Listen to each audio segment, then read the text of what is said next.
नमस्कार दोस्तों, आप सभी का आपके अपने YouTube channel DL study classes के प्लेटफार्म पर बहुत बहुत स्वागत है। दोस्तों, आज हम रीजनिंग के इंपॉर्टेंट क्वेश्चनों को लेके आए हैं जो कि आपके आरआरबी, एनटीपीसी, एसएससी जीडी व आरपीएफ कांस्टेबल के एग्जाम में पूछे गए हैं और आने वाले एग्जाम में पूछे जा सकते हैं। तो जाके आप रीजनिंग के इन सभी प्रैक्टिस सेट को एक बार जरूर देखिए ताकि आपको एग्जाम में क्वेश्चन को हल करने में आसानी हो और पता चल सके कि किस प्रकार के रीजनिंग क्वेश्चन हमारे एग्जाम में पूछे जाते हैं। दोस्तों, जो आपका यह क्वेश्चन है यह आपका कथन एवं निष्कर्ष से है।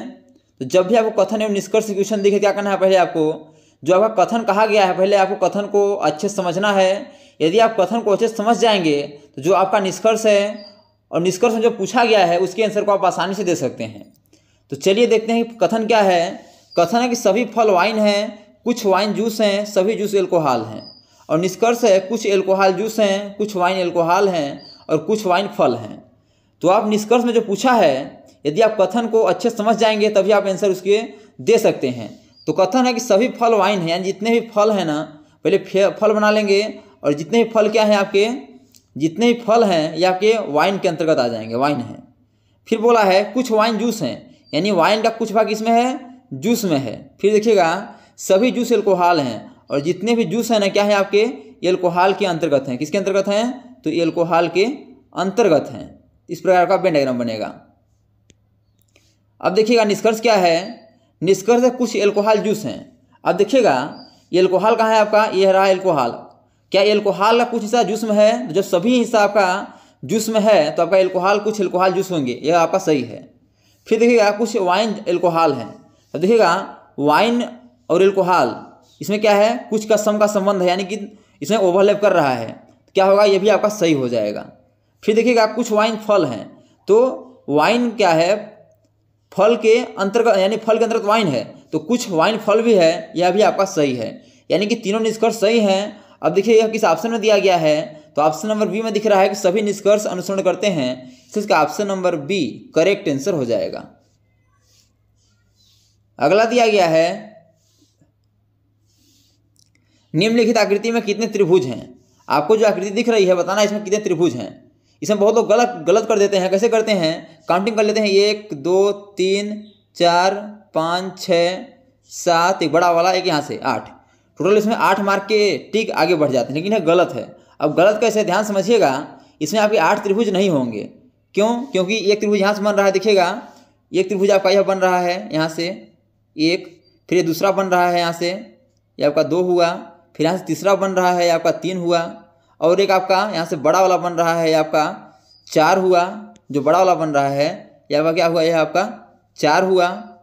और एक देखिएगा एक बीच में बन रहा है, कलर चेंज कर देते हैं आपको समझने के लिए। ये किसमें बीच में बन रहा है, छोटा सा जो दिख रहा है ये वाला, एक यहाँ से बन रहा है, क्या हुआ, यह 5 हुआ। लेकिन जो आपका यह दिख रहा है इस प्रकार से, कलर चेंज करके समझाते हैं, जो इस प्रकार से दिख रहा है इस प्रकार से, तो यहाँ त्रिभुज नहीं बन रहा है। क्योंकि त्रिभुज की क्या होते हैं, त्रिभुज की आकृति इस प्रकार की होती है, न कि त्रिभुज की आकृति इस प्रकार की होती है, इस प्रकार की आकृति नहीं होती है। तो इसमें कितने त्रिभुज बन रहे हैं, तो टोटल आपको इसमें 5 त्रिभुज बन रहे हैं। अब देखिए 5 इस ऑप्शन में देखें तो आपका ऑप्शन नंबर बी में है, इसलिए इसका option number B correct answer हो जाएगा। अगला दिया गया है, ये क्वेश्चन आपका मैथमेटिक्स से है कि यदि ए का अर्थ घटाओ, बी का अर्थ भाग, सी का अर्थ गुणा और डी का अर्थ जोड़ तो निम्नलिखित में से कौन सा अभिव्यक्ति का मान होगा।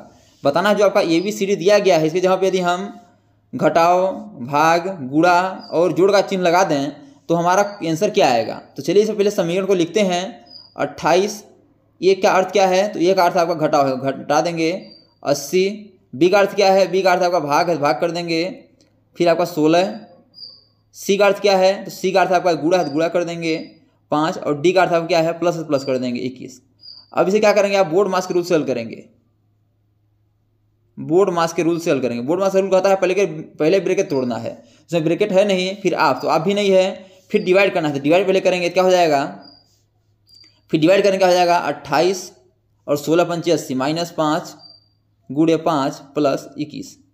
अब क्या करेंगे, फिर बोला है कि मल्टीप्लाई, डिवाइड क्या करना है, मल्टीप्लाई करना है, जैसे गुणा करा देंगे, क्या हो जाएगा आपका 28 - 25 प्लस 21। फिर क्या करेंगे, आपका एडिशन यानी जोड़ देंगे, तो 21 और 28 प्लस में जुड़ जाएगा, क्या हो जाएगा आपका, ये आपका 49 हो जाएगा, क्या हो जाएगा 49 हो जाएगा। और जो आपका -25 है माइनस में हो जाएगा, क्योंकि बाद में क्या है सब्ट्रैक्शन करना है, माइनस करना, घटाना करना है। तो यदि 49 में 25 घटेगा कितना बचेगा आपका, तो आपका 24 बचेगा। कितना बचेगा 24 बचेगा, यानी कि बराबर में क्या होगा 24 हमारा आंसर होगा। अब देखिए 24 इस ऑप्शन में देखें तो आपका ऑप्शन नंबर यह सी में दिया गया है, तो इसका option number C correct answer हो जाएगा। अगला दिया गया है कि निम्न के 4 विकल्पों में से उसका चयन कीजिए जो दूसरी जोड़ी को पहली जोड़ी के समरूप बनाए। बताना जिस प्रकार 1 0 3 9 8 6 का संबंध 6 8 9 3 0 1 से है, उसी प्रकार 9 6 5 4 9 2 का संबंध किससे हो जाएगा। तो वो तो क्या करते हैं, इतना बड़ा संख्या देख के छोड़ के आगे बढ़ जाते हैं, लेकिन ये जितना ही बड़ा है ना उतना ही आसान है। कैसे आसान है, तो आप देखिएगा, इसे आप ध्यान से देखेंगे तो आपको एक सीरीज नज़र आ रहा होगा कि जो आपका यह 1 0 3 9 8 6 है, उसे क्या लिखा है 6 8 9 3 0 1 लिखा है। यानी क्या क्या है कि लास्ट से संख्या को शुरू किया है, यानी 6 8 9 3 0 और 1 हो क्या रहा, लास्ट से शुरू संख्या को शुरू कर रहा है। तो यहाँ से लास्ट से शुरू करें क्या होगा 2, फिर यहाँ 9 4 5 6 और 9, ये आपका हो जाएगा। देखिए 2 से कौन सा ऑप्शन स्टार्ट है, तो आपका ऑप्शन नंबर सी और डी स्टार्ट है, सी और बी, तो ऑप्शन नंबर ए आंसर नहीं होगा और डी भी आंसर नहीं होगा। अब देखिएगा आगे मिलाते हैं 2 9 4 5 6 9, ये किस ऑप्शन में देखें तो आपका यह 2 9 6 7 8 4, ये ऑप्शन नंबर बी नहीं होगा, तो option number C correct answer हो जाएगा। 2 9 4 5 6 9, यह आपका ऑप्शन नंबर सी जो है ये आपका करेक्ट आंसर हो जाएगा। तो दोस्तों मैं आसानी पूर्वक विश्वास करता हूँ कि ये सभी क्वेश्चन आपको अच्छे समझ आ रहे होंगे। यदि क्वेश्चन में कहीं भी डाउट है तो आप लोग कमेंट बॉक्स में जरूर बताइए, ताकि अगले आने वाले वीडियो में उस डाउट को भी अच्छे से क्लियर कर सकें। और दोस्तों यदि यह वीडियो आपको अच्छा लगे तो वीडियो को लाइक अपने दोस्तों में शेयर जरूर करिए, ताकि गवर्नमेंट एग्जाम की तैयारी करने वाले दोस्तों को भी इस वीडियो का लाभ हो सके और एग्जाम में कम से कम समय में रीजनिंग क्वेश्चनों को हल कर पाएँ। अगला दिया गया है, यह क्वेश्चन आपका डायरेक्शन से है। एक पक्षी अपने घोंसले से 25 मीटर उत्तर पूर्व की ओर उड़ता है, इसके बाद वह दाएं मुड़ता है और 7 मीटर की उड़ान भरता है, फिर से यह दाएं मुड़ता है और 75 मीटर की उड़ान भरता है। पक्षी अब अपने घोंसले से किस दिशा में है। तो आपको इस प्रकार के क्वेश्चन को हल करने से पहले आपको डायरेक्शन यानी दिशा का ज्ञान होना चाहिए। तो पहले आप प्लस का चिन्ह बना लेंगे, ऊपर होता है आपका उत्तर, ये होगा आपका, इधर हो जाएगा आपका पूर्व पश्चिम, यहाँ जाएगा आपका उत्तर दक्षिण, क्या हो जाएगा यहाँ आपका दक्षिण हो जाएगा। अब देखिएगा जो यहाँ से आपका निकलेगा, यहाँ बुरा चिन्ह कर सकते हैं इस प्रकार से, जो यहाँ से निकल रहा है ये क्या होगा आपका, यह आपका उत्तर पूर्व हो जाएगा, यह उत्तर पूर्व हो जाएगा, पश्चिम उत्तर या उत्तर पश्चिम हो जाएगा, दक्षिण पश्चिम हो जाएगा, यह आपका दक्षिण पूर्व हो जाएगा। तो बोला है कि एक पक्षी अपने घोंसले से 25 मीटर उत्तर पूर्व की ओर उड़ता है। अब देखिए उत्तर पूर्व कहाँ है, तो उत्तर पूर्व आपका इस साइड में, देखिएगा यह आपका उत्तर, यह आपका पूर्व, तो उत्तर पूर्व आपका इस साइड में है, यही है आपका उत्तर पूर्व।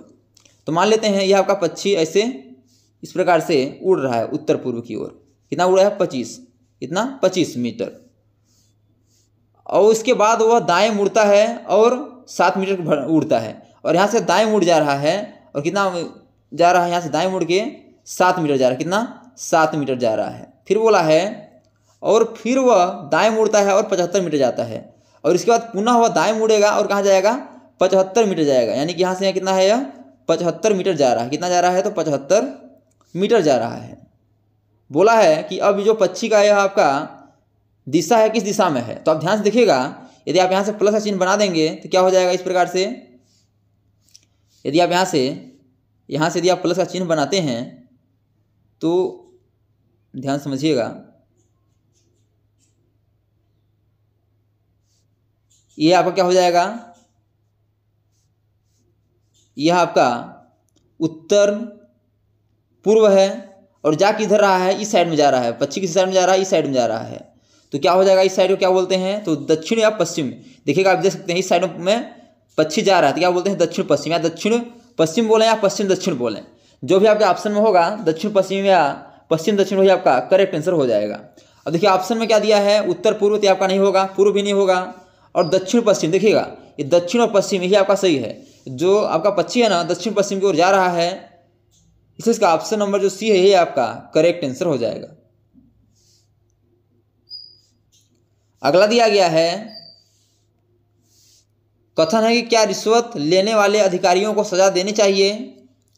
तर्क है नहीं, कुछ खास परिस्थितियों ने उन्हें रिश्वत लेने के लिए मजबूर किया होगा। हाँ, उन्हें वो कार्य करने ईमानदारी से करना चाहिए जो उन्हें सौंपा गया है। बोला गया है कि जो आपका कथन दिया गया है, इस कथन के दो तर्क दिए गए हैं, उसमें से कौन सा तर्क सही है? तो क्या रिश्वत लेने वाले अधिकारी को सजा देनी चाहिए? तो ये बिल्कुल सही है, क्योंकि पहला है कि नहीं, कुछ खास परिस्थितियों ने उन्हें रिश्वत लेने के लिए मजबूर किया होगा। तो आपका गलत हो जाएगा, क्योंकि ऐसा कोई परिस्थिति नहीं है जो कि आपको अधिकारियों को रिश्वत लेने के लिए मजबूर करे, क्योंकि उन्हें जो काम सौंपा गया उसे ईमानदारी से करना चाहिए, क्योंकि उन्हें सरकार के द्वारा पेमेंट दिया जाता है।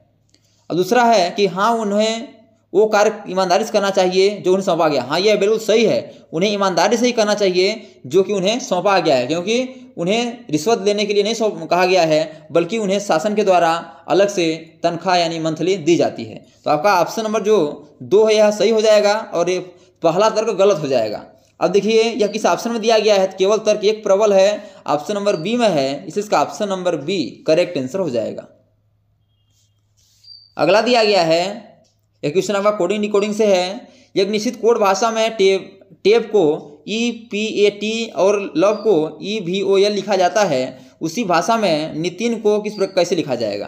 तो आप इसे ध्यान से देखेंगे तो क्या हो रहा है कि जो आपके अक्षर दिए गए हैं ना, उसी अक्षर को लिखा गया है, लेकिन क्या किया है कि लास्ट से अक्षर को शुरू में ले लिया है। जैसे कि TAPE है तो E को शुरू में ले लिया है, P की इसके बाद P, फिर A, फिर T। तो हो क्या रहा है कि लास्ट से संख्या उठा के अक्षर उठा के शुरू में कर दिया है। उसी प्रकार E शुरू में है, V उसके बाद फिर O, फिर L। तो हम भी से कर देंगे तो क्या हो जाएगा, पहले N हो जाएगा, N फिर I हो जाएगा, फिर T हो जाएगा, फिर I और फिर N हो जाएगा। अब देखिए यह किस ऑप्शन में देखें तो आपका यह ऑप्शन नंबर डी में दिख रहा है, इसलिए इसका option number D correct answer हो जाएगा। तो दोस्तों thanks for watching this video. यह वीडियो आपको कैसा लगा कमेंट बॉक्स में जरूर मेरा बताइएगा।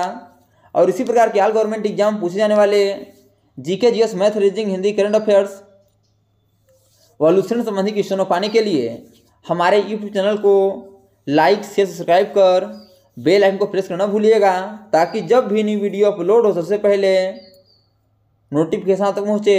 तो आज तक के लिए इतना ही, मिलते हैं नेक्स्ट वीडियो में, तब तक के लिए जय हिंद, वंदे मातरम।